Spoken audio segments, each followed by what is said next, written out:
যাদের দুই বউ আছে তারা নাকি পঙ্গু হয়ে কিয়ামতের ময়দানে উঠবে। এ কথার কোনো ভিত্তি আছে কিনা? অর্থাৎ দুই বউওয়ালা স্বামীরা কিয়ামতে পঙ্গু হয়ে উঠবে, কিন্তু কেন? এ কথার কোনো ভিত্তি আছে কিনা ইম্পর্টেন্ট একটা বিষয়। প্রথমত হচ্ছে ইসলামী শরিয়ায় একাধিক বিয়ে এটা ম্যান্ডেটরি না। অর্থাৎ আপনাকে দুই বউ রাখতে হবে এটা ফরজ না, তিন বউ রাখতে হবে এটা ফরজ না, চার বউ রাখতে হবে আপনার এটা ফরজ না।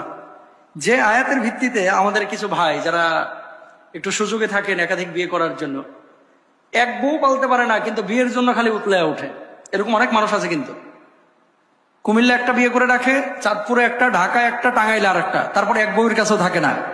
মানে বদ চরিত্রের, বদ খাসলতের এমন কিছু মানুষ আছে কিন্তু পৃথিবীতে। আল্লাহ সুবহানাহু ওয়া তাআলা কি বলছেন একটু খেয়াল করেন, যদি ইনসাফ কায়েম না করতে পারো তাহলে একটা বউ নিয়েই ক্ষান্ত থাকো, কিন্তু দুইটা কেন করতেছো? ইনসাফ কায়েম তুমি করতে পারবে না, তারপর কেন দুইটা তিনটা? তোমার জন্য হারাম, এটা নিষিদ্ধ। হ্যাঁ, এবার আসেন, একাধিক বউ যদি কেউ গ্রহণ করে কিয়ামতের ময়দানে কেন তারা পঙ্গু হয়ে উঠবে? যিনি কথাটি বলেছেন আসলে নিজের কথা বলেন নাই। আল্লাহর হাবিব সাল্লাল্লাহু আলাইহি ওয়াসাল্লামের সুনানে তিরমিজির একটি হাদিসের রেফারেন্সে তিনি বলেছেন, অথবা তিনি পড়েছেন তাই বলেছেন। কি বলছেন? যদি কোনো ব্যক্তির কাছে দুজন স্ত্রী থাকে এবং সে তাদের মাঝে সমতা অবলম্বন না করে, তাহলে সে কিয়ামতের দিন পক্ষাঘাতগ্রস্ত বা বিকলাঙ্গ পঙ্গু অবস্থায় উঠবে। এখন আপনি বিয়ে করছেন দুইটা, কোনো সমস্যা নাই, আপনার সামর্থ্য থাকলে আপনি করেন, দুইটা কেন চারটা করতে পারেন।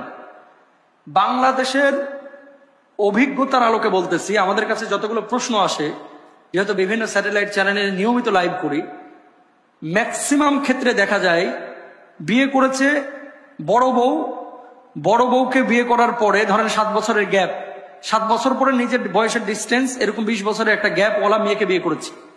ছোট বউয়ের দিকে যতটা টান তখন থাকে, বড় বউরে তখন একটা অসল মাল মনে করে, এর কোনো খোঁজ খবরই নেয় না।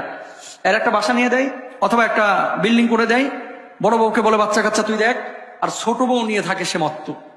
ইসলামী শরিয়ায় সম্পূর্ণরূপে হারাম। ওই সমস্ত ব্যক্তিরাই কিয়ামতের ময়দানে পঙ্গু হয়ে, বিকলাঙ্গ হয়ে, পক্ষাঘাতগ্রস্ত হয়ে উঠবে। কোন ব্যক্তিগুলো?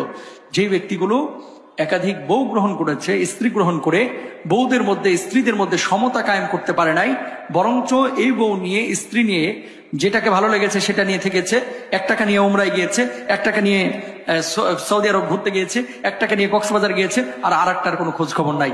এরকম কোন স্বামী যদি থাকে কিয়ামতের ময়দানে, ওই দুই বউওয়ালা অথবা ওই তিন বউওয়ালা এই স্বামীরা কিয়ামতের ময়দানে জাহান্নামে যাবে এবং বিকলাঙ্গ হয়ে উঠবে। এখন কথা হচ্ছে, এই যে পক্ষাঘাতগ্রস্ত বা বিকলাঙ্গ হওয়ার অর্থ কি? কিয়ামতের এই বিশাল ময়দানে মানুষজন তাকে দেখি বুঝতে পারবে যে এই লোকটা পাপিষ্ঠ।